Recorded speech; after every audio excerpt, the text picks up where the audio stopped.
Welcome to The Explainer. Today we're going to dig into a 1967 pop song that on the surface sounds like a fun, upbeat little number, but hiding inside is one of the most surprisingly complex and frankly brilliant stories you'll ever find in a 3-minute song. We're doing a deep dive into the lyrics of the Monkees' Goin Down. So right out of the gate, the song kicks off with this incredibly dark line. It immediately paints this very specific, very grim picture. You hear that and you think you know exactly what kind of story you're in for. A real tragedy. All right, so let's dive into Act 1. This is where the song lays all the groundwork for what seems like a pretty classic open and shut case of heartbreak, leading to a really desperate final act. And there it is, the motive, laid out as clear as day. This was a bad breakup. And our narrator is completely shattered, he's convinced she was serious, and that one single rejection has pushed him right over the edge. Literally, into the river. So the stage is set, right? The song establishes this really serious, really tragic premise. It's a story we've all heard before in one way or another, and at this point we're pretty sure we know exactly where this is all going.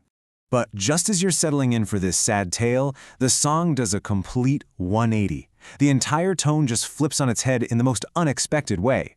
This is where Going Down reveals how clever it truly is. And this line, this is our first major clue that something is off. It's the record scratch moment. Here's a guy in the middle of this incredibly dramatic final act, and his first thought is about a social blunder. He's worried about etiquette.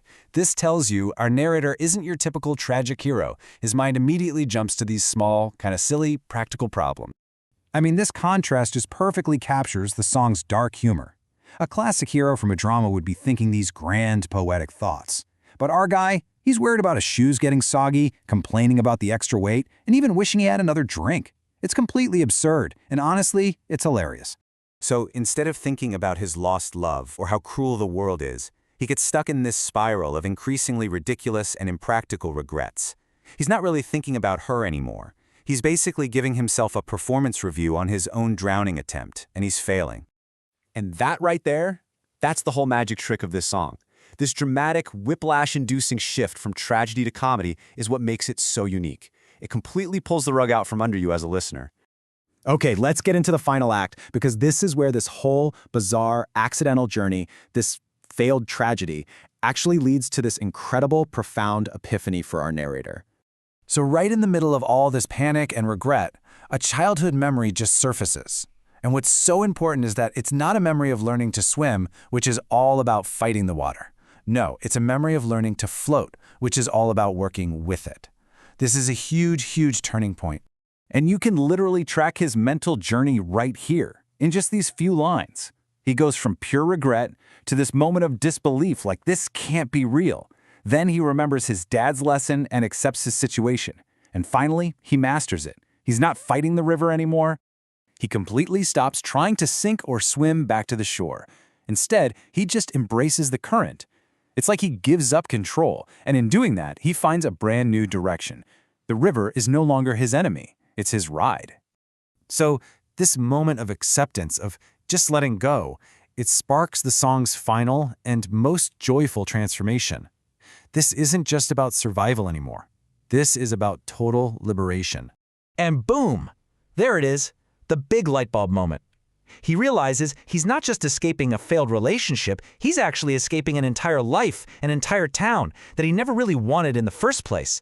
The breakup wasn't the cause of his misery, it was just the catalyst.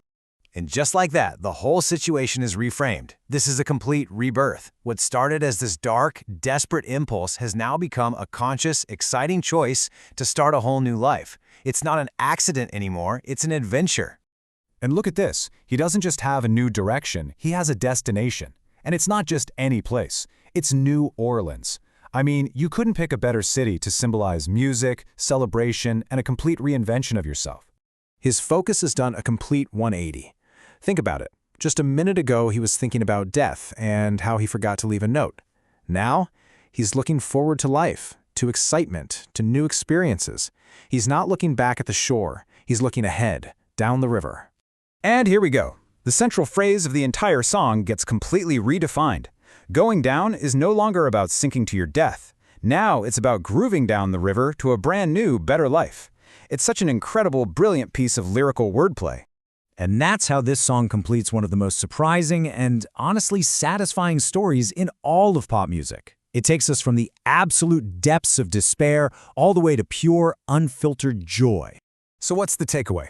This analysis of Going Down just goes to show you that even the catchiest, most fun-sounding songs can be hiding these incredibly complex stories. It's a fantastic reminder to listen just a little bit closer next time. You never know what you're going to find.